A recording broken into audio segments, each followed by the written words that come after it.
where certain people can engage in criminal activities and be seen to get away with it. Is this country politically stable enough to stand on its own feet without foreign help? No, the first one is that you look at anywhere in the world, you cannot just stand by yourself without any external assistance in anywhere.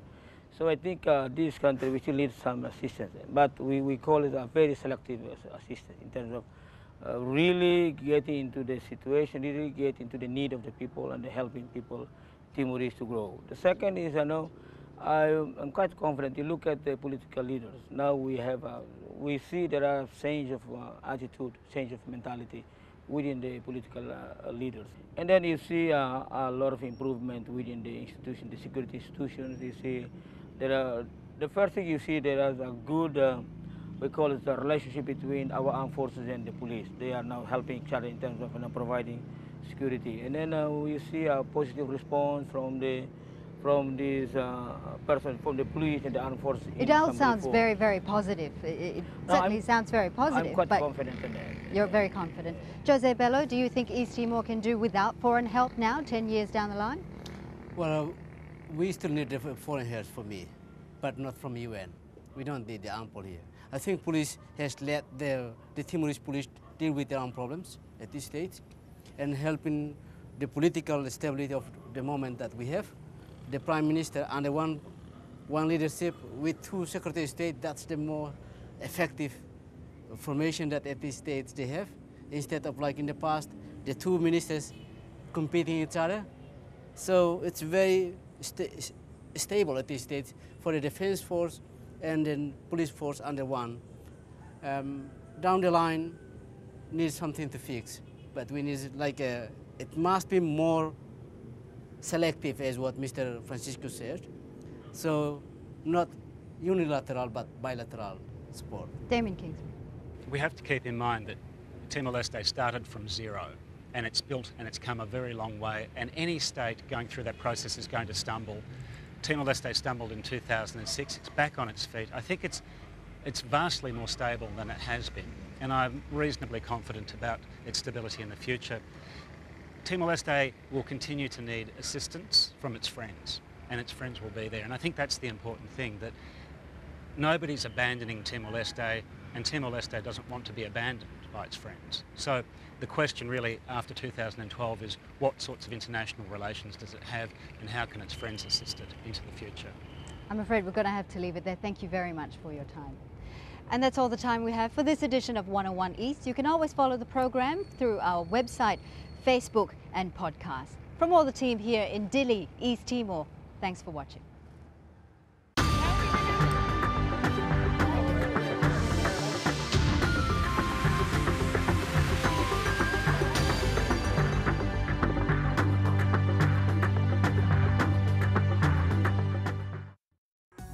Homes have crumbled and many buildings have been left just empty shells. Tensions are high.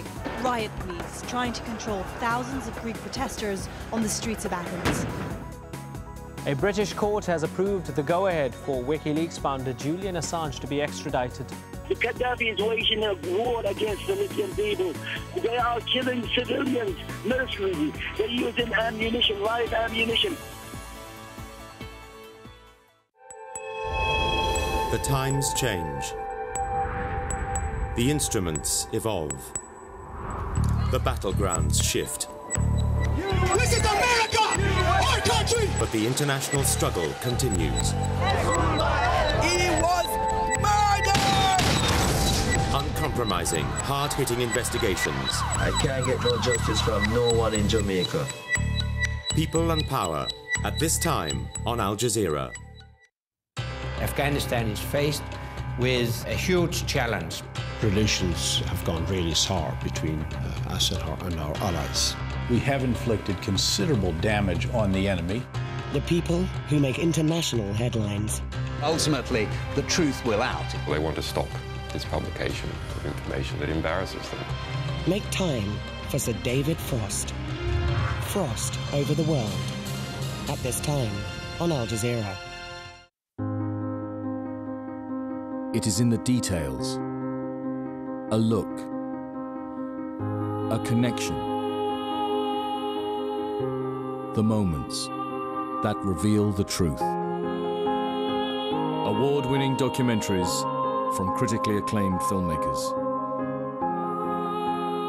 Witness documentaries to open your eyes on Al Jazeera.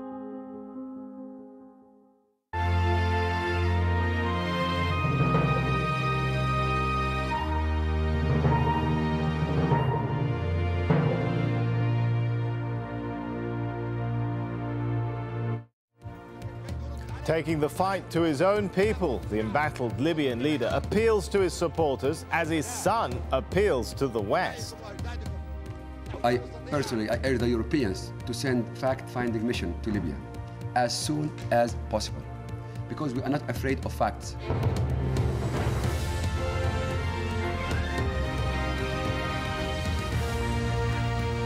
Hello, I'm Sami Zaidan in Doha. This is Al Jazeera. In the next 30 minutes, we'll have the very latest from Libya, where Muammar al-Gaddafi is defying the uprising against him.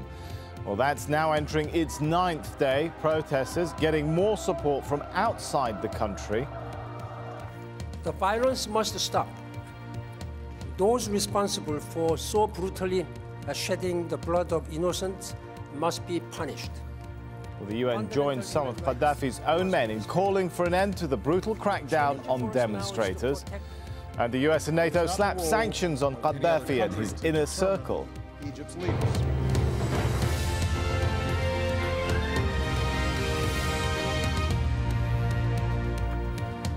It's 6 a.m. in Libya, and protests against Muammar Gaddafi are entering their 9th day. Internal and international pressure mounting on the Libyan leader to stand down after 42 years in power. Protesters have been gaining more support from inside and outside the country.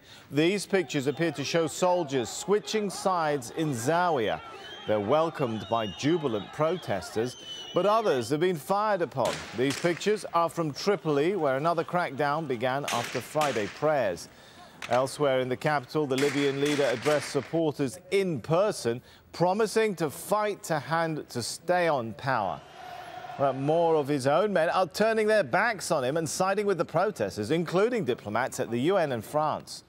The international community is also weighing in now, sanctions coming from the US and NATO, plus a call for action from the UN chief.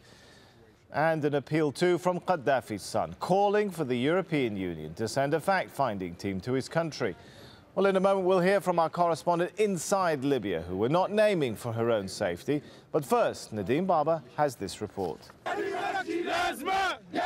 Denouncing the man whose forces they ran out of town. In Libya's eastern city of Benghazi, calls for Muammar al-Gaddafi to be brought to justice. We do not want him to flee to another country.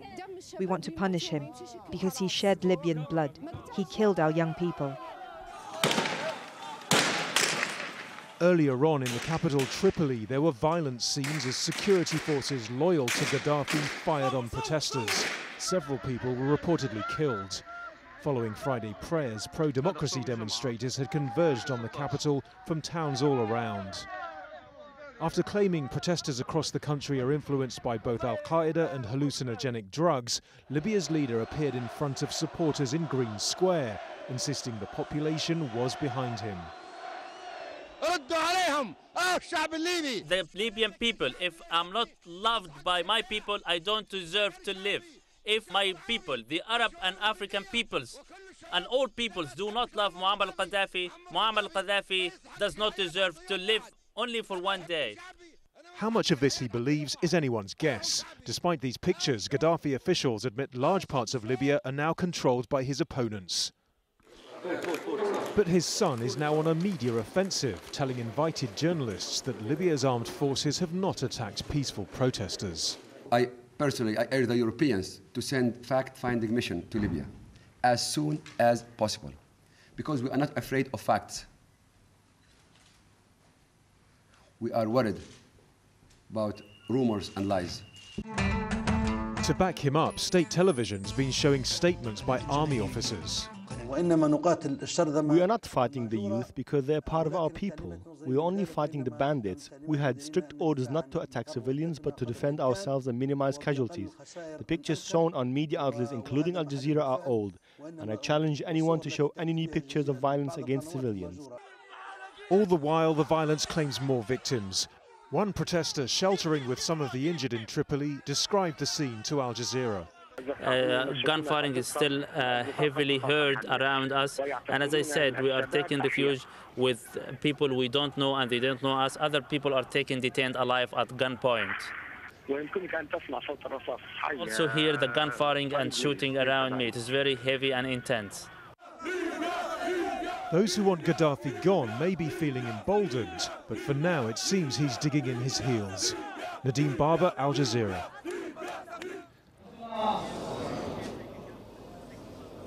As soon as the Friday prayer ended, the banners were pulled out and the protest began.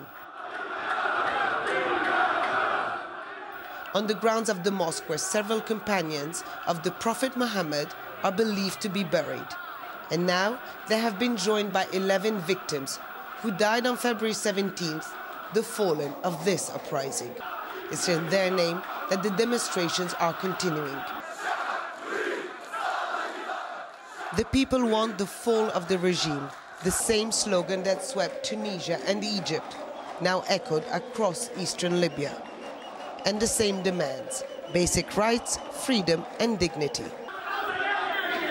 The pressure continuing to end 40 years of authoritarian rule by a leader they don't seem to be afraid of anymore. They can count on strong support from the army. Here, local commanders announcing that they are on the side of this popular revolt. The Libyan leader has more than once depicted protesters as drug addicts or supporters of Al-Qaeda. Gaddafi named Abdel Hakim al-Hassadi as the local leader of the group. In an exclusive interview to Al Jazeera, he denies these allegations. When the uprising started and I saw there was an opportunity to change the regime, I decided to join. We have no further aims of establishing an Islamic emirate or anything else, but this is an excuse to scare people off. In a separate demonstration, women are making their voices heard as well. They want a free Libya where their husbands, sons and fathers are safe. Today, Libya is free. Today, Libya is free, and for all. I told him just one word: don't go out. Stay. We're gonna bring you and kill you as you killed our people.